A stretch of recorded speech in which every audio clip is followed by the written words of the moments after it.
उमरगा तालुक्यातील खसगी नावाचं गाव, पवित्र गाव, बळीराजांचं गाव, करत्या शेतकऱ्यांचं गाव, उमद्या शेतकऱ्यांचं गाव. आमचे महाराज तिकडे राहतात. 10-15 वर्षापूर्वी बचत गट स्थापन केला. आता 2 कोटीचं टर्नओव्हर असणारं ते गाव. खूप चांगले मित्र आहेत. आता हे समोरचे आहेत त्या कुरकुंजी आहेत, म्हणजे मोरा एवढ्या मोठमोठ्या कुरकुंजी आहेत. त्या 4-5 महिने ह्या एरियात राहतात आणि मग इकडचं सगळं मस्तपैकी मासे बिशे जे मिळेल ते खाऊन जातात. आता हे तुम्हाला क्लिप दाखवण्याचं महत्त्वाचं कारण म्हणजे आम्ही आलेलो आहोत बाबरे सरांच्या विहिरीवरती. हे बघा, ही विहीर आहे. हे समोर उभारलेले बाबरे सर आहेत. सर नमस्कार. काय म्हणताय? मस्त मस्त.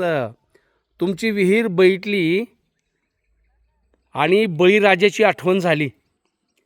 त्या काळातला बळीराजा असाच सुखी असेल ना? नक्की नक्की नक्की नक्की. मस्तपैकी विहीर बांधली आहे. येस, वडिलांची जी जमीन आहे त्या जमिनीमध्ये विहीर पाडली. आता बाबरे सर म्हणजे नेमकं कोण आहेत? लहानपणी गरिबी दारिद्र्य अनुभवलेले, भोगलेले. 5-5, 7-7 किलोमीटर चलत जावं, शाळा शिकावी, पाहुण्या रावळ्यांनी शिक्षणासाठी मदत करावी आणि मग शिकले, मोठं झाले. MSCBमध्ये क्लास 1 अधिकारी म्हणून त्यांनी आयुष्याचं समर्पण केलं. MSCBमध्ये पैसे किती खायला मिळतात तर मागल तेवढे, पण या साहेबांनी स्वतः फक्त पगार घेऊन आयुष्य समर्पित केलं. अनेकांच्या पार्ट्यामध्ये बसणं नाकारलं आणि म्हणून आज ते 15-17 एकरचे मालक आहेत. स्वतःची जमीन काय, वडिलांची जमीन काय, आज मस्तपैकी 15-16 एकर जमीन आहे. सर थोडंसं आपण बोलू ह्या विहिरीच्या निमित्ताने, शेतीच्या निमित्ताने. आता तुम्ही नोकरी रिटायर झाल्यानंतर आता नेमकं काय करता तुम्ही? मी डिसेंबर 2011ला रिटायर झालो. हो.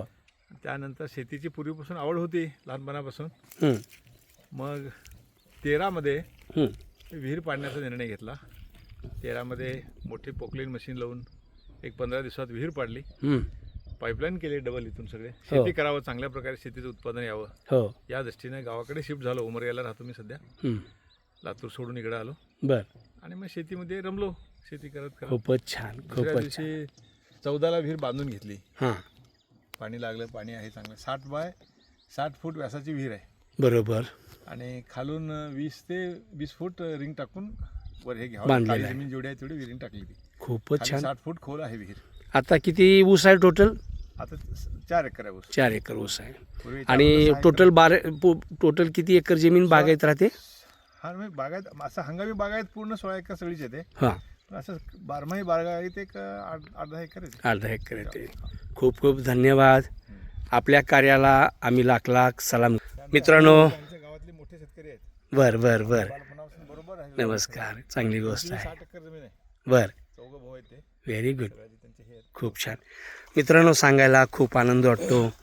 क्लास 1 अधिकारी राहिलेली माणसं पुणे मुंबईत स्थिरावतात, मोठ्या शहरांच्या मध्ये भारी भारी बंगले घेऊन राहतात.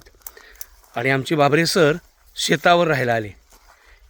मुळात कसं आहे, शेतकऱ्याचं रगत अंगात असलं की माणूस शेतकरी होतो, बळीराजा होतो, दुसऱ्याचा पोशिंदा होतो. म्हणून आज ते 15-16 एकर जमीन स्वतः करतायत, कष्ट करतायत, राबतायत. हे क्लास 1 अधिकारी मी पाहिलेले किती असतील, लाखभर तरी असतील नक्कीच. पण ते सगळेच्या सगळे आलिशान बंगल्यामध्ये स्थिरावले आणि बाबरे सर मात्र आपल्या शेतीच्या बांधावरती स्थिरावले. खूप अभिमान वाटतो. अशा बळीराजाला उदंड आयुष्य लाभो यासाठी निसर्गातल्या सर्व शक्तींना प्रार्थना. नमस्कार. भूमिपुत्र वाघ.